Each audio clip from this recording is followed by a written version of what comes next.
Bienvenue à Entre 15-30, des balados captivants créés par et pour la jeunesse franco-canadienne. Présentée par le RID Canada, cette série est dédiée à la mise en lumière des actions de 10 projets communautaires dans le cadre de 15-30 en action. Donc, bonjour et bienvenue tout le monde à un nouvel épisode du podcast Entre 15-30. Et aujourd'hui, j'accueille bien sûr Juliane et Nicolas du French Business Club. Donc, bienvenue les boys au podcast. Donc, commençons aujourd'hui en ce beau vendredi de mars. Ça, début mars, ça va très bien. On finit la semaine tranquillement. On a un temps ensoleillé. magnifique à Toronto, là où on est basé. Donc, c'est le meilleur moyen de finir la semaine. Ouais. Est-ce que vous êtes d'origine d'Ontario, dans le fond? Est-ce que vous avez commencé votre entreprise en Ontario? Absolument, ouais. On a commencé à Toronto. Vous avez grandi? On est arrêté. Et en fait, nous, on est tous les deux du sud de la France. C'est ça. OK, ouais. Et donc, on s'est expatrié à Toronto pour moi, et puis Montréal, puis Toronto pour Julien. C'est ça. Ça fait à peu près 3 ans et demi qu'on est tous les deux au Canada. On est originaire d'une petite ville qui s'appelle Cugnot, à 15 minutes de Toulouse, dans le sud de la France. On ne s'est jamais rencontrés là-bas. On ne s'est jamais vu là-bas. Non? mais on s'est rencontrés ici à Toronto. Donc, pour la petite histoire, moi, j'ai emménagé à Montréal il y a 3 ans et demi. J'ai rencontré ma petite princesse, et puis on a décidé de déménager ici à Toronto par la suite. Et c'est ici que j'ai rencontré Nicolas. Puis, qu'est-ce qui t'a donné le goût justement de déménager de Montréal à Ontario, en Ontario? Changer de province? C'est une bonne question, mais Montréal, j'ai vraiment adoré la ville, la province, la culture. C'est exceptionnel. C'est vraiment une culture complètement différente. Et puis, pourquoi de Montréal à Toronto? Parce que je cherchais de nouveaux challenges. C'est-à-dire que je ne parlais pas du tout anglais à cette époque, je parlais seulement français. Donc, et à Montréal, on sait très bien que c'est beaucoup plus facile de parler le français que l'anglais. Donc, donc c'est ça, on s'est dit avec ma blonde, comme on dit là-bas, on a besoin de nouveaux challenges. Donc, on est parti de Montréal, on a décidé de venir à Toronto pour apprendre l'anglais, pour de nouvelles opportunités, pour rencontrer de nouvelles personnes, etc. Donc, c'est ça, nous voilà ici maintenant. Très cool. Ben, écoutez, je vais vous laisser le champ libre pour présenter votre projet concrètement. C'est quoi votre projet social, le French Business Club? C'est quoi? Te laisse y aller? Allez, ça y est. Donc, on a créé le French Business Club, comme Nicolas a mentionné, en juillet dernier officiellement. Officieusement, on organisait des repas d'affaires avec des amis entrepreneurs dans des petits restaurants, etc. Donc, on était une dizaine, quinzaine de personnes. Puis, de fil en aiguille, un ami nous disait, est-ce que je peux inviter un autre entrepreneur? Encore un autre. Puis, on s'est dit, bon, ça commence à prendre de l'ampleur. On a besoin de structurer ça, d'officialiser ça. Et c'est de là qu'est parti officiellement le French Business Club. Donc, on a commencé ça en juillet dernier au Ritz. Donc, on a commencé à inviter les fameux amis entrepreneurs. On les a invités pour notre premier événement. Puis, par la suite, ça a commencé à prendre de plus en plus d'ampleur. On a une vingtaine, trentaine, quarantaine de personnes. Et puis, notre dernier événement, on était à peu près une centaine. Donc, félicitations! Merci beaucoup. Ouais. Merci beaucoup. Donc, c'est ça, on réunit entrepreneurs, investisseurs, journalistes, chefs d'entreprise, professionnels de différents domaines maintenant dans nos événements qu'on appelle les French Afterworks. Donc, oui, on parle français, mais le titre, c'est en anglais pour donner un petit peps. Mais c'est ça. Le but, c'est de vraiment souder la communauté francophone. Donc, on a des franco-ontariens, on a des Français, évidemment, mais on a aussi des pays d'Afrique, de Belgique. On a vraiment du monde entier. À partir du moment où on parle français, c'est un petit peu ce qui nous réunit tous ensemble. Et puis, on peut parler de manière un petit peu chill, mais parler business et puis passer un petit bout de soirée ensemble. Le but, c'est de vraiment souder en fait finalement la communauté francophone ici en Ontario pour démarrer. Ouais. C'est quoi la réalité des communautés francophones en Ontario puis entrepreneuriales? Je veux dire, on a une niche déjà qui est limitée au niveau francophone, mais là, entrepreneurial francophone, ça ressemble à quoi la réalité en Ontario? Ça me permet du coup de faire l'emphase un petit peu sur nos activités.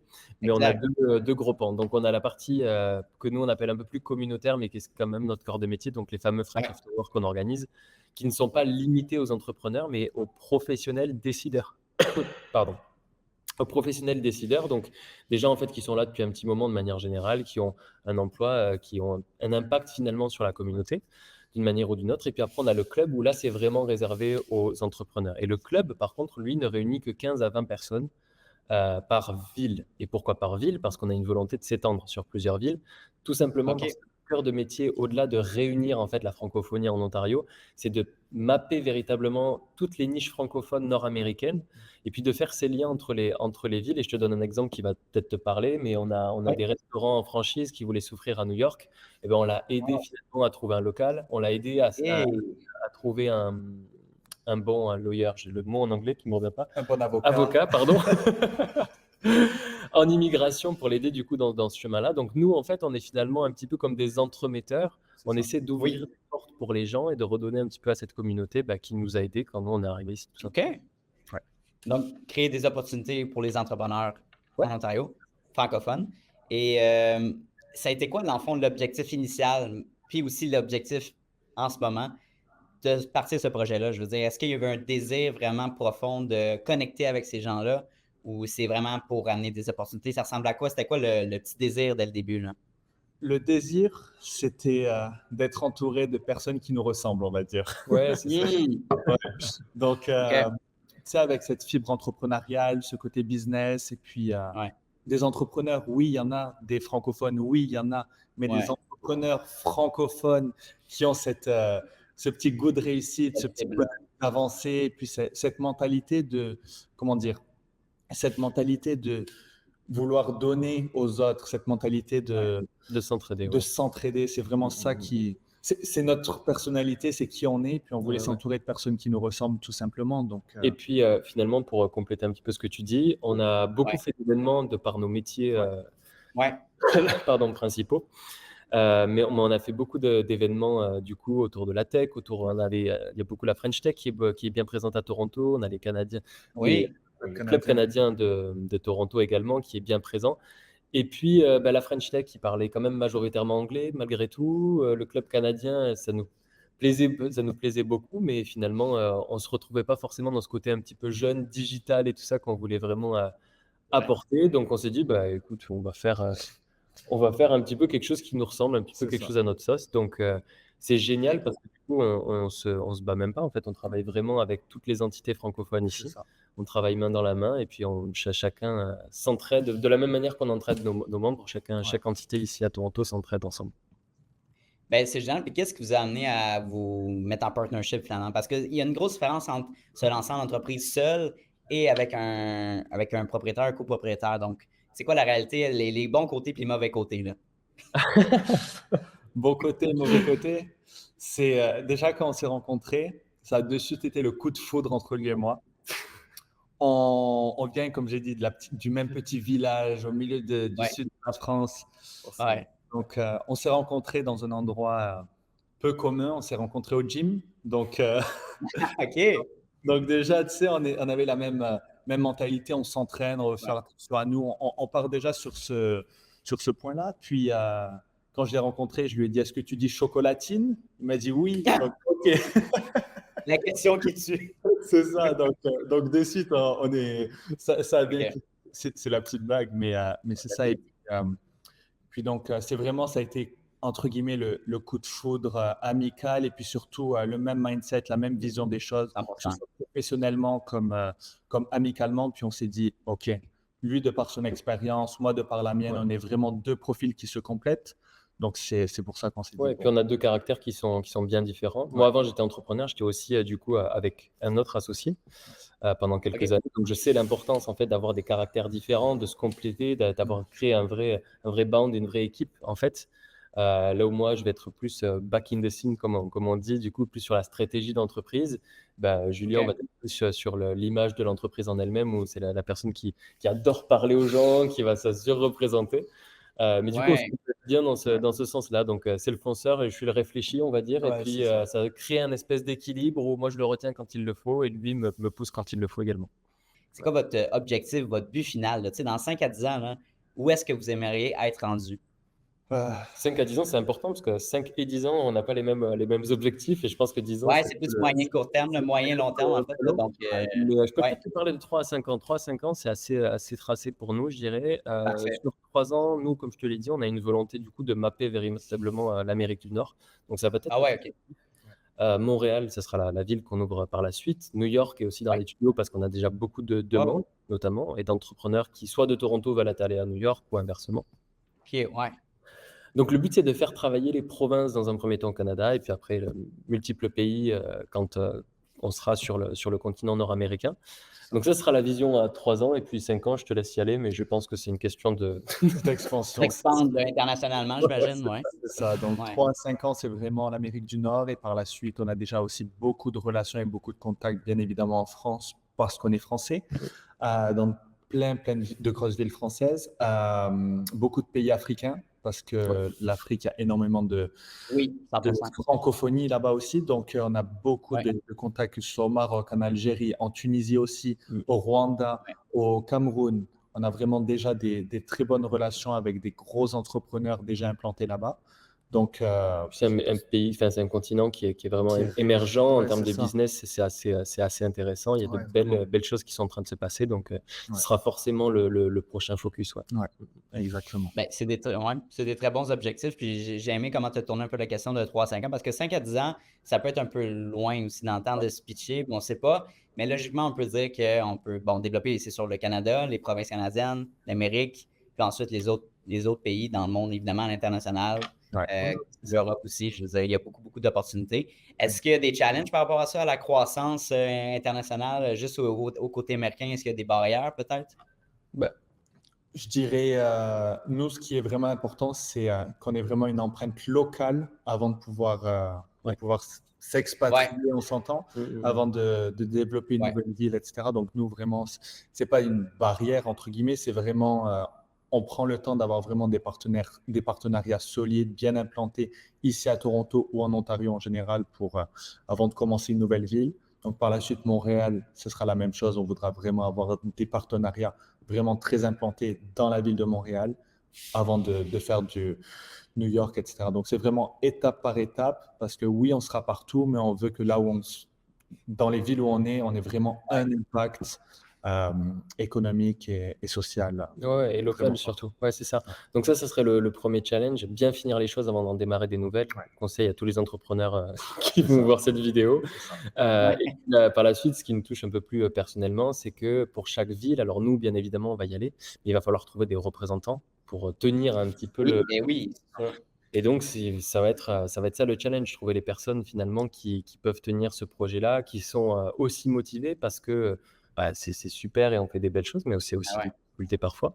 Ouais. Et puis, c'est tenir dans le temps, surtout qui est important. Hein, parce que 3 mois, 4 mois, 5 mois, faire des quelques événements comme ça, c'est pas, je vais dire que c'est pas très, très difficile quand on est sur une niche et qu'on peut bien marketer notre segment. Ouais. Mais à la fois avoir un impact local, à la fois donner envie aux gens de revenir, à la fois leur apporter une vraie valeur, c'est ce qui fait que ça va marcher ou pas. Exactement. Est-ce que vous avez des ambitions d'aller engager justement des gens dans votre équipe? Là, si je ne me trompe pas, vous êtes 2. Ouais. Donc, pourquoi il y a des ballons? Je ne sais pas, mais c'est quoi ça? Bloopers, regardez ça en montage. Donc, c'est ça. Donc, est-ce que vous avez des ambitions à aller chercher des employés justement? Ce serait quoi la première tâche que vous aimeriez déléguer dans votre entreprise? C'est une bonne question.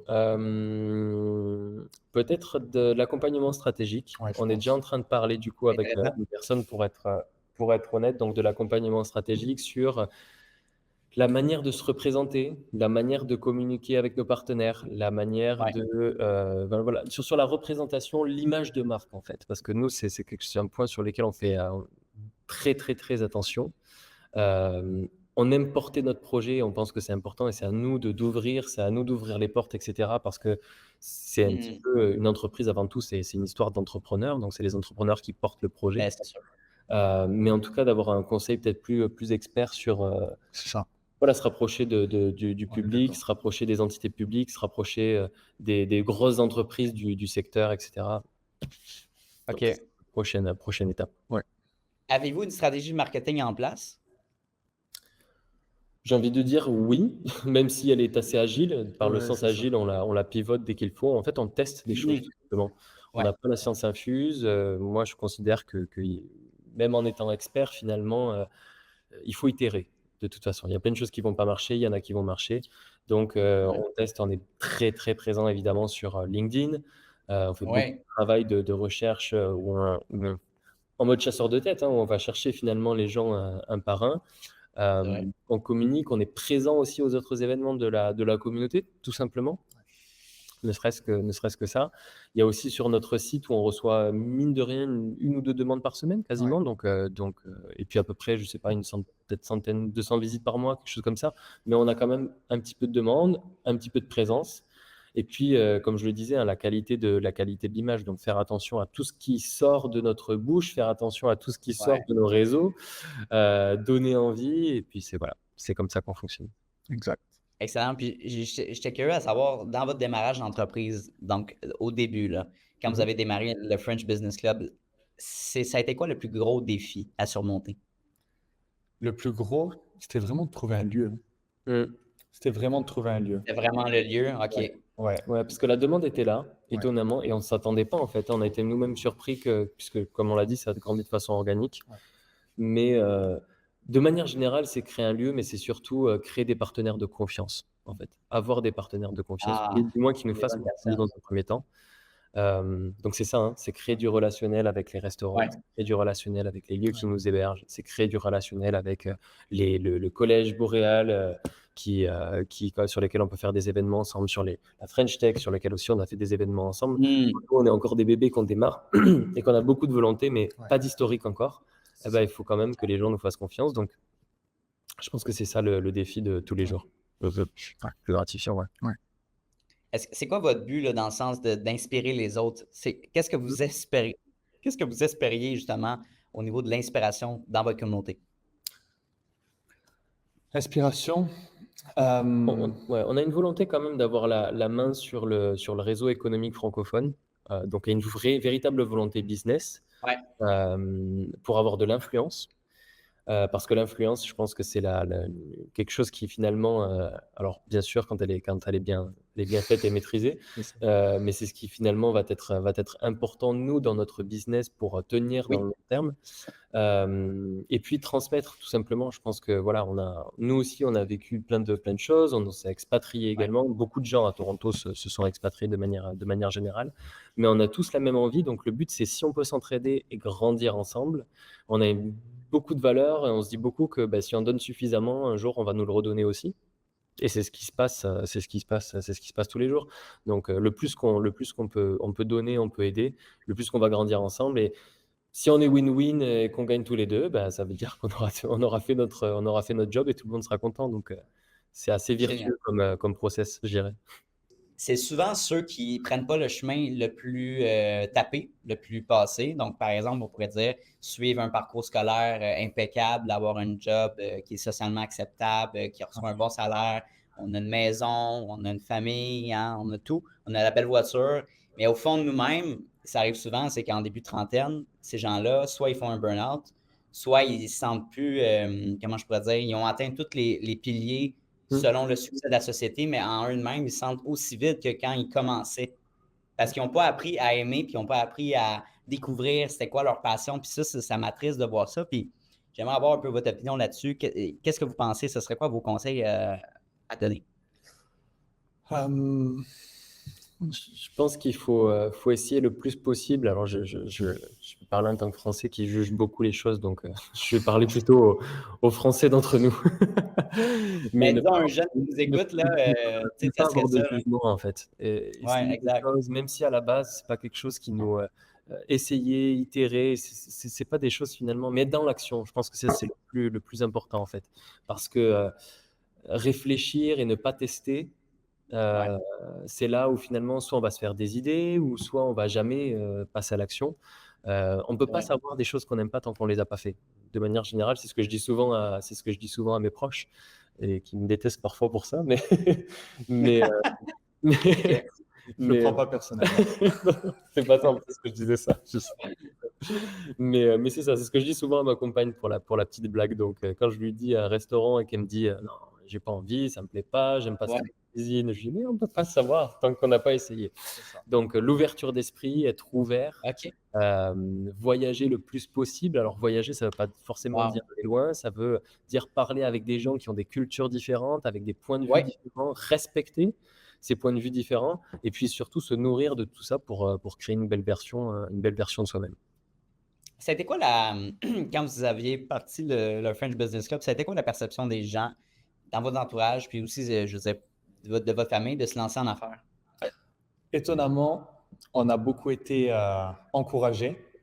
Ouais, énormément encouragés, que ce soit la famille, les amis, les proches, vraiment encouragés. Ils nous ont poussés, ils nous ont dit, les gars, c'est génial ce que vous faites. Vous soudez la communauté, vous faites ce que vous aimez, donc continuez, et puis n'arrêtez pas, n'arrêtez pas. Et moi, c'est ce que je dis toujours à mon petit frère, par exemple, qui est ici pour quelques jours. Je lui dis, peu importe ce que tu fais dans la vie, tu continues, tu t'arrêtes pas, tu lâches pas, et puis un jour, ça payera. Donc, Tellement. ça.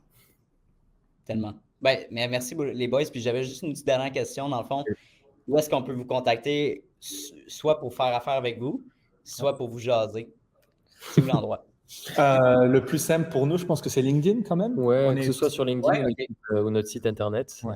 French Business Club, on trouve le site assez facilement, mais sinon sur LinkedIn, Julien Audibert ou Nicolas Santos, c'est là que vous pouvez nous retrouver, et puis c'est toujours un plaisir. On a une mission d'entraide, donc s'il y a des gens qui ont des questions, qui veulent juste discuter de ce qu'on fait, ce sera toujours avec un grand plaisir.